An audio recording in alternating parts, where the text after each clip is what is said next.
double clap. God damn it, Pop. Pop and clap. Pop and lock that thing.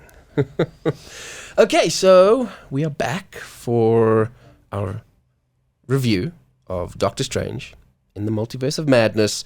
Spoilers and all. So right now there's probably that whole spoiler alert thing going to flash up. Quick has to be done. Another shout out to the folks at Iconique Brands again for Definitely involving us, making tolerating us. I think so, yeah.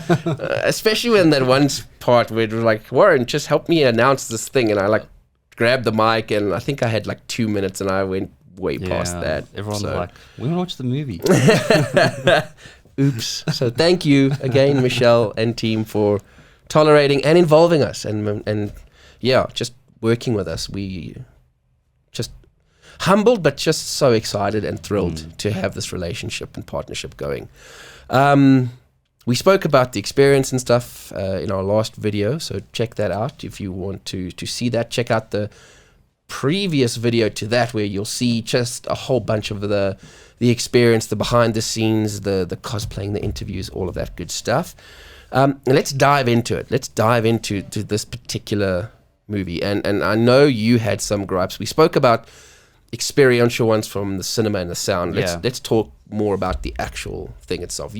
One that stuck in my head was special effects for you. Yeah. So Doctor Strange's third eye, it looked ridiculous. It looked so silly, and I don't even know if that was on purpose. Because in Evil Strange and Good Strange. Yeah, both, they looked ridiculous, dude. If you look at special effects, and again, I'm not a special effects artist, disclaimer and all that, but at a Disney budget, dude, I don't know what they could have done differently, but it looked ridiculous. To me, I wanted to laugh. Sure. Where it's supposed to be like Doctor Strange at his most evil. It's like, me.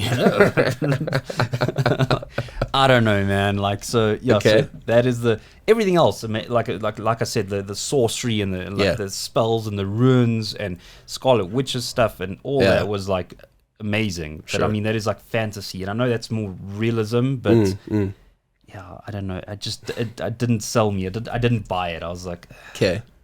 Fine. So that's the one first gripe that was jumping out at me that I just thought was okay.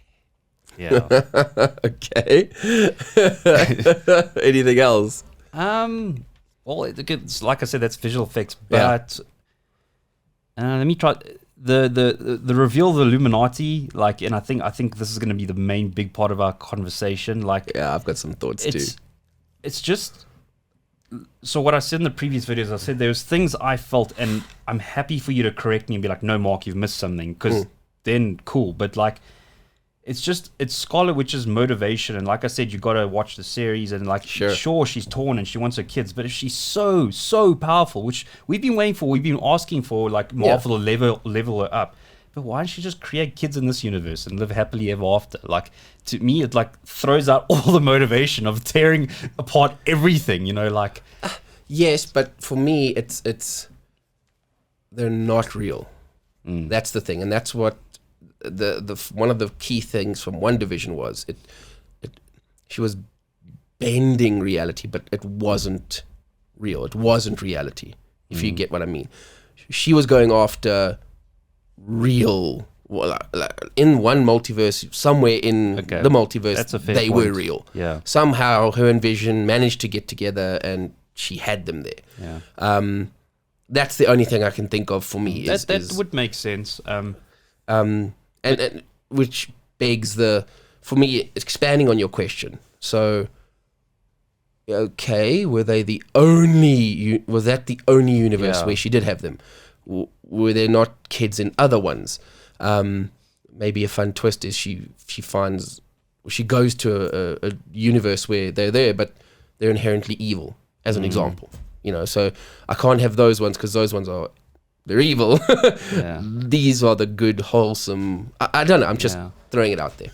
But then back to the Illuminati. We see Ultron robots, which is screaming Iron Man, and I know they can't include everyone, but even in the flashback where they Black Bolt kills their Doctor Strange, they could have just had I don't know, another Tony Stark there, or acknowledge that he died in this universe or something, and they've got his technology. Dude, I'm with you. So there was a lot of whispering and fanfare potentially about Tom Cruise assuming the mantle. Do it. Give us an Iron Man. He's one of the founding members of the Illuminati.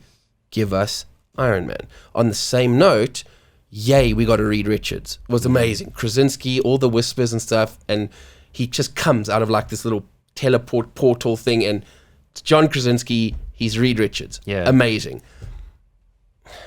Why on God's green earth do we and we get Black Bolt. So Yeah. there's another founding member. I'm over the moon. I'm cheering, I'm roaring. Why do we have Captain fucking Marvel? I'm sorry, and don't take this the wrong way. I'm not saying that the Illuminati needs to be a men's club like it was in the original comic books. No, not by any stretch of the imagination. Why not use that actress that was Captain Marvel and put her in a Black Panther suit? Yeah. And make her. Or they could have used, what's her name? Yeah, the chick, the Suri, the actress who played Suri and was hopefully going to assume the mantle. Yeah, that does all the technology in one universe. Yeah. She could have been the Black Panther, and Black correct. Panther is a founding member. So 100%. So the Illuminati were some of the smartest and or strongest leaders, or however you want to put them there. But mostly it was just these people that were geniuses on multiple levels. Captain Marvel isn't that. She's a powerhouse, sure.